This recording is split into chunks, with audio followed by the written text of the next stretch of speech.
Are you finding it hard to build self-love after depression, or if you're still struggling with depression?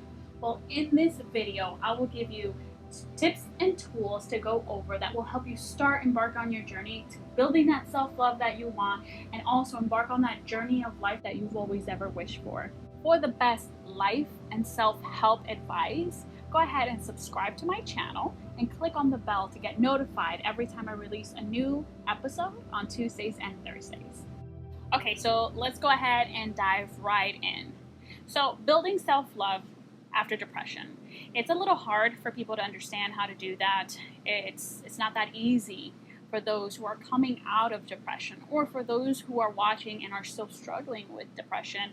It's not as easy as people make it seem, like, oh, just love yourself. It's a process.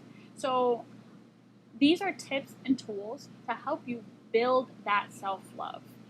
Remember, the more that you love yourself, the better your life is going to be. You are yourself. Your reality is yourself pushed out. So when you love yourself and you show that and you express that outwards, what you're going to get in return is love back. So that's why it's really important to go ahead and start building that self-love for you.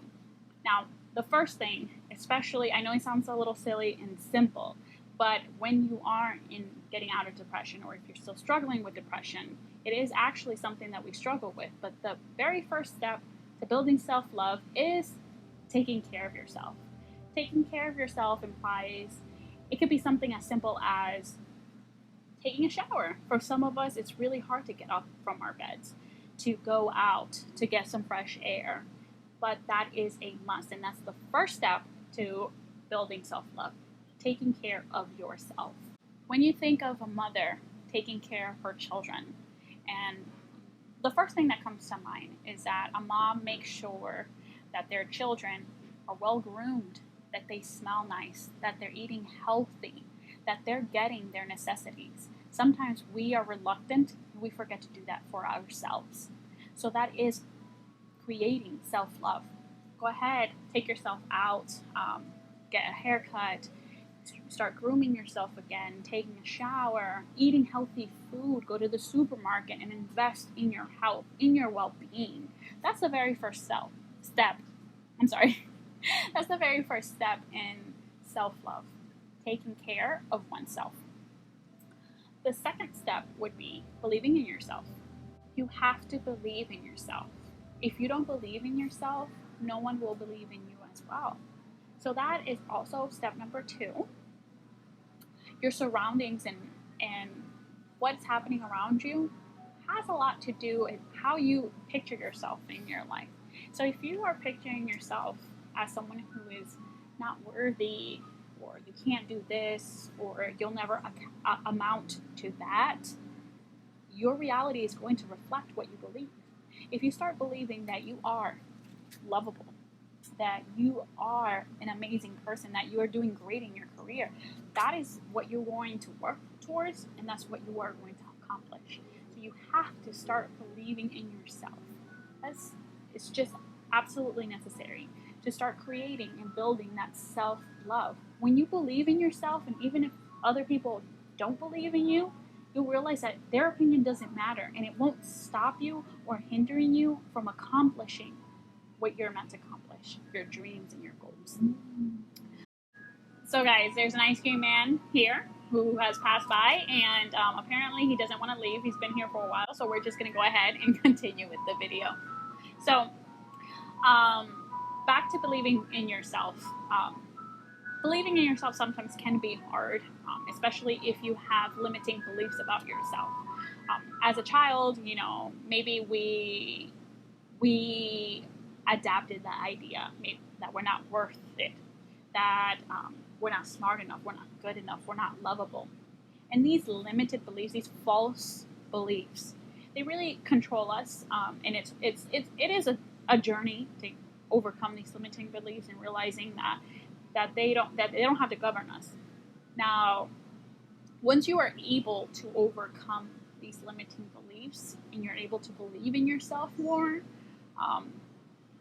that's really when you'll realize that you're going to overcome it and you're going to be at a different stage in your life. Go ahead and comment below and let me know some of your limited beliefs or your false beliefs that you acquired during your childhood or as a young adult that you realize or you're starting to realize now are not true, and that you are overcoming, or you're in the process of overcoming, or you wish to overcome.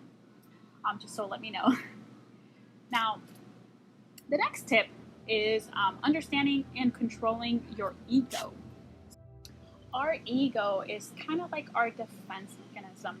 It helps, it protects us. It protects that inner child, that inner love, that heart. So it's kind of like the walls around your heart. So our ego is kind of like our defense mechanism. Sometimes our ego reacts in certain ways that we really don't necessarily want. So we have to take responsibility of our ego and treat our ego, realize when we're acting out of our ego, and start acting in love, acting as your true form, not out of fear.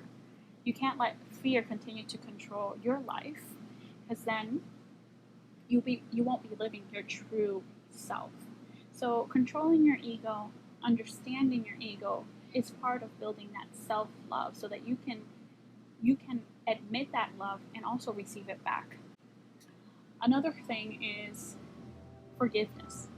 Forgiving yourself.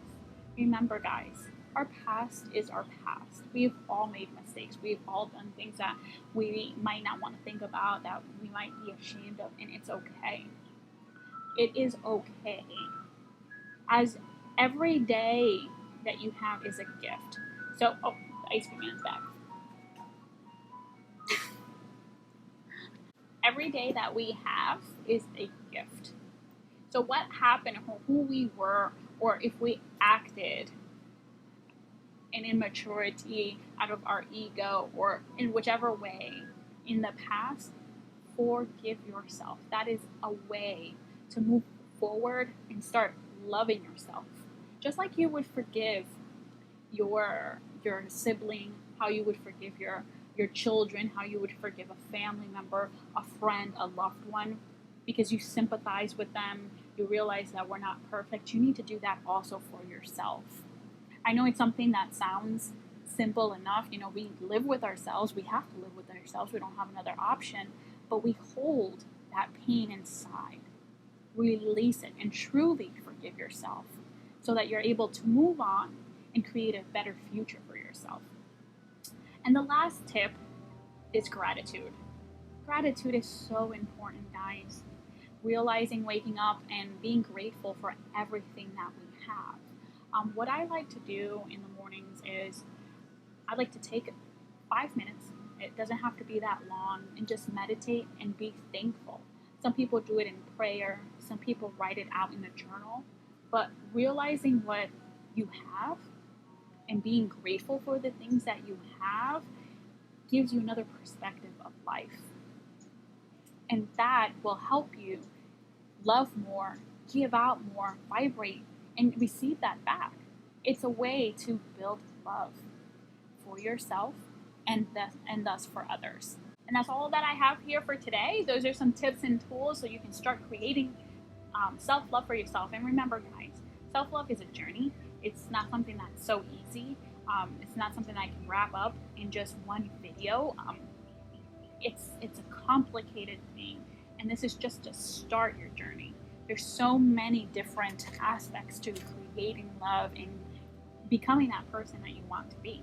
So if you like this video, go ahead and click that like button, and be sure to subscribe to the channel so that you're notified also when I release new videos. And check out these new videos as well that are in regards to building love, and will take you to the next step. Thank you. You have a wonderful day.